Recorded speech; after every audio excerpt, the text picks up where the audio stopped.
நம்முடைய வெற்றி வேட்பாளர் KP கந்தன் அவர்களை வாக்களித்து இரட்டை சின்னத்தில் வாக்களித்து அவரை வெற்றி பெற செய்யுமாறு எல்லோரின் பணியோடு பாசத்தோடு இங்கே KP கந்தன் அவர்களை கொடுக்கிறார். அடுத்த மாதம் செஞ்சாதி கோட்டையிலே எடப்பாடி பழனிசாமி அவர்கள் தமிழ்நாட்டின் முதலமைச்சராக பொறுப்பேற்பார்கள். தமிழ்நாட்டிலே ஆட்சி மாற்றம் வரும். ஆட்சி மாற்றம் வரணுமா வேண்டாம்? காப்பாற்ற வேண்டும். தமிழ்நாட்டுக்கு விடுதலை கொடுக்க வேண்டும்.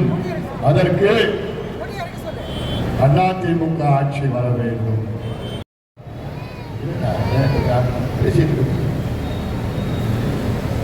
முக்கியமான செய்தி நான் சொல்றேன். இதெல்லாம் அது மட்டுமில்ல, சோழிங்க நல்லூர் பேரப்பா அவ்வளவு அழகான பணி. KP கந்தன் இந்த மண்ணுக்கு சொன்னார். நாயக்கர் குடும்பம், பெரிய நாயக்கர் குடும்பம். ஒரு காலத்துல இங்க எல்லாமே விவசாயம் தான். பகுதியில் விவசாயம். பள்ளிக்கரணை சதுப்பு நிலம், பள்ளிக்கரணை சதுப்பு நிலம் நமக்கு சென்னை மக்களுக்கு, இந்த பகுதி மக்களுக்கு ஒரு வரம். 1967 இந்த பள்ளிக்கரணை சதுப்பு நிலம் 12,500 ஏக்கரா இருந்தது. 67 ஏன் சொல்றேன்னா, அப்பதான் திமுக முதல்ல ஆட்சிக்கு வந்தது தமிழ்நாடு. 67 ஆட்சிக்கு வந்த திமுக பள்ளிக்கரணை சதுப்பு நிலம் 12,500 ஏக்கர். இன்னைக்கு வெறும் 2,500 ஏக்கர் தான் மிச்சம். 10,000 ஏக்கர் போயிடுச்சு. 10,000 ஏக்கரை திமுக கொள்ளடிச்சு ஆக்கிரமிப்பு பண்ணி நாசப்படுத்தி 6 மாதத்திற்கு முன்பு இந்த பள்ளிக்கரணை சதுப்பு நிலத்துல 2,000 கோடி ரூபாய்க்கு ஒரு பெரிய அடுக்குமாடி குடியிருப்பு கட்டடம் கட்ட வேண்டும் என்று லஞ்சம் வாங்கி திமுக அதற்கு அனுமதி கொடுத்தார்கள். ஆனால் நீதிமன்றம் சென்று அந்த அனுமதியை நாங்கள் ரத்து செய்தோம். இப்போ விசாரணை நடந்தது. 2,000 கோடி லஞ்சம், 2,000 கோடி ஊழல். என்ன? இந்த பள்ளிக்கரணை சதுப்பு நிலம். பள்ளிக்கரணைனா சென்னையில எவ்வளவு மழை பெஞ்சாலும் அத்தனையும் உள்வாங்கி அப்படியே இந்த தண்ணியை வச்சு அதுல கிடைக்காத மீனா, ஏரா, லாப்ஸ்டர், என்னென்னமோ லட்சக்கணக்கான பறவைகள் வெளிநாட்டில இருந்து, ரஷ்யா, சைனா, ஆஸ்திரேலியா, எல்லா ஊர்ல இருந்து அவ்வளவு அழகான பறவைகள். நானும் என் பொண்ணுங்க, என் பேர பசங்களாம் அங்க கூட்டிட்டு போய் காமிப்பேன். பிளமிங்கோஸ், பெலிகான் போன்ற எத்தனையோ வலசை பறவைகள் எல்லாம் இங்க வந்து அழகா இருக்கும். ஆனா அதை குப்பக்கூடமாக்கி குப்பையா போட்டு எரிச்சு ஆக்கிரமிப்பு பண்ணி நமக்கு நிலத்திரிகள் எல்லாம் போயிடுச்சு. அதனால இந்த பகுதியில் வாழ்கின்ற அத்துணை மக்களும் நீங்க கட்சி, ஜாதி, மதம், இனம் எதுவும் பார்க்காதீங்க. இந்த பள்ளிக்கரணை சதுப்பு நிலத்தை பாதுகாக்க வேண்டும் என்றால் KP கந்தன் இந்த தொகுதியின் சட்டமன்ற உறுப்பினராக உறுதியாக வருவார். ஏன்னா இன்னும் சொல்ல போனா நானும் இந்த தொகுதியில் தான் என் வீடு இப்போதைக்கு இருக்கு. நானும் இந்த தொகுதி இருக்கேன். ஓட்டு கீழே இருக்கு. ஆனா என் வீடு இந்த தொகுதியில் தான் இருக்கு. இந்த தொகுதியினுடைய பிரச்சனைகள் எல்லாம் எனக்கு நல்லா தெரியும். ஈசிஆர்ல இருந்து ஓஎம்ஆர்ல இருந்து தமிழ்நாட்டிலேயே பெரிய தொகுதி சோழிங்கநல்லூர். ஆனால் தமிழ்நாட்டிலே அதிக வாக்கு வித்தியாசத்தில் வெற்றி பெறும்போது நம் KP கந்தன் அவர்கள் மிக முக்கியமான ஒரு சட்டத்தை டெல்லியிலே நாடாளுமன்றத்திலே மோடி அவர்கள் அறிமுகப்படுத்தினார். இந்த சட்டம் இந்தியாவில் உள்ள பெண்கள் சட்டமன்றத்திற்கு போக வேண்டும், நாடாளுமன்றத்திற்கு போக வேண்டும் என்ற ஒரு சட்டம். Women's Reservation Bill 2026. இது பெண்கள் இடஒதுக்கீடு மசோதா. பெண்கள் சட்டமன்றத்திற்கும் நாடாளுமன்றத்திற்கும் போகின்ற மசோதா.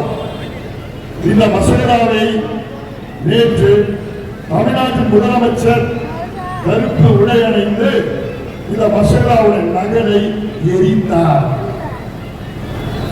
ஒரு நாட்டின் முதலமைச்சர் ஒரு மசோதா, உங்களுடைய மசோதா, பெண்கள் ஆள வேண்டும், பெண்களுக்கு ஆட்சி அதிகாரம் வேண்டும், பெண்களுக்கு உரிமை வேண்டும், பெண்கள் எம்எல்ஏ ஆக வேண்டும், பெண்கள் எம்பி ஆக வேண்டும், பெண்கள் டெல்லிக்கு செல்ல வேண்டும் என்ற ஒரு சட்ட மசோதாவை ஸ்டாலின் அவர்கள் பெண்கள் முன்னேறக்கூடாது என்ற வண்ணத்தோடு இந்த மசோதாவுடைய நகலை ஒரு முதலமைச்சர் கருப்பு உடை அணிந்து எரிக்கின்றார் என்றால் இது தேச துரோகம், இது குற்றம்.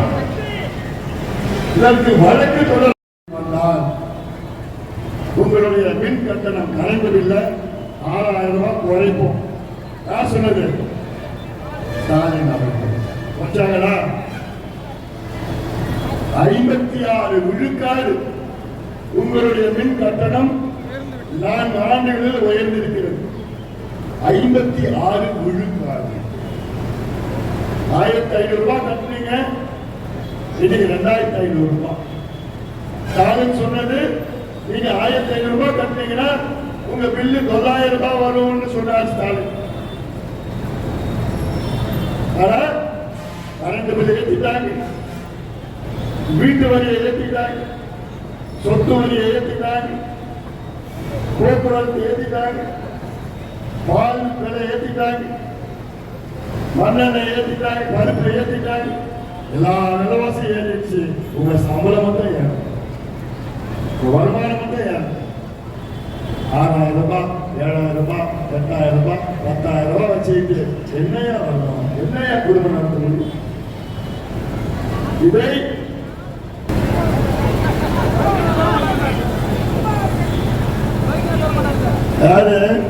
ஒரு முதலமைச்சர் அவர்கள் அவர் செய்த சாதனையை வைத்து வாக்கு கேட்க வேண்டும், அல்லது அவர் தேர்தல் அறிக்கையை வைத்து வாக்குகள் கேட்க வேண்டும். ஆனால் 8000 ரூபாய் கூப்பன், நாங்கள் மீண்டும் வெற்றி பெற்றால் 8000 ரூபாய் கூப்பன் கொடுக்கின்ற என்று சொல்லுகின்ற ஸ்டாலின் அவர்களே, இவ்வளவு தரம் தாழ்ந்து நீங்க இருப்பீங்க, நீங்க தேர்தல் பிரச்சாரம் செய்வீங்கன்னு நான் கனவுடன் நினைக்கிறேன். 8000 கூப்பனை நம்பி நீங்க இருக்கிறீங்க, உங்க கடந்த கால ஆட்சி நம்பி எல்லாம் இல்ல. அது 8000 கூப்பன் இப்ப ஏதோ பிரிண்ட் பண்ணி வச்சிருக்கிறாங்களா திமுக, போலி கூப்பன், டூப்ளிகேட் கூப்பன், அது ஏதோ கொடுக்கிறாங்களா? பெண்களே, தாய்மார்களே, தயவு செய்து ஏமாறாதீர்கள். இந்த கூப்பன் குப்பையில போய் போடுங்க, 1 பைசா கொடுக்கணும் இல்லை, 1 நாள் போடுறது கிடையாது. அதனால இதெல்லாம் சிந்தித்து பாருங்க. இன்னொன்னு, அந்த கூப்பன் உண்மையான கூப்பன் நீங்க வாங்கணும்னா அப்படி ஒரு சந்தர்ப்பம் வரப்போறது கிடையாது. அப்படி வாங்கினா கூட நீ திமுக காரனுக்கு 3000 ரூபாய் லஞ்சம் கொடுத்ததா அந்த கொடுக்கும். அது திமுக குடும்பத்துக்கு தான் கொடுப்போம், அப்படின்னு வராது.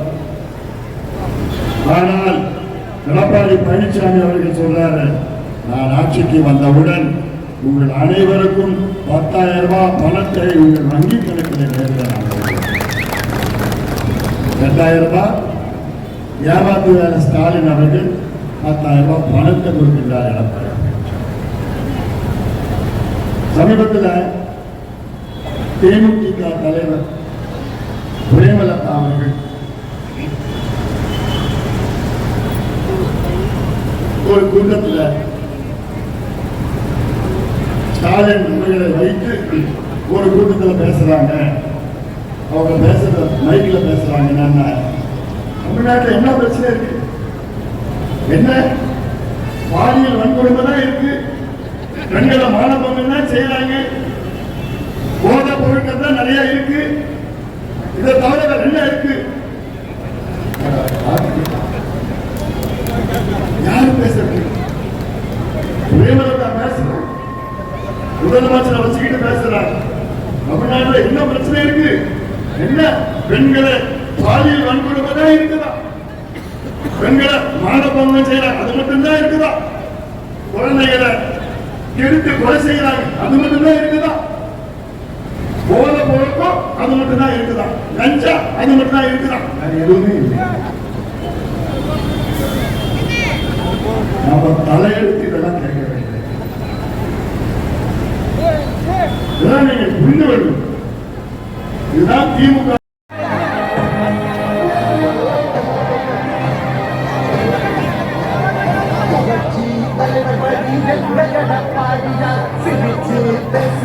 தலைவன்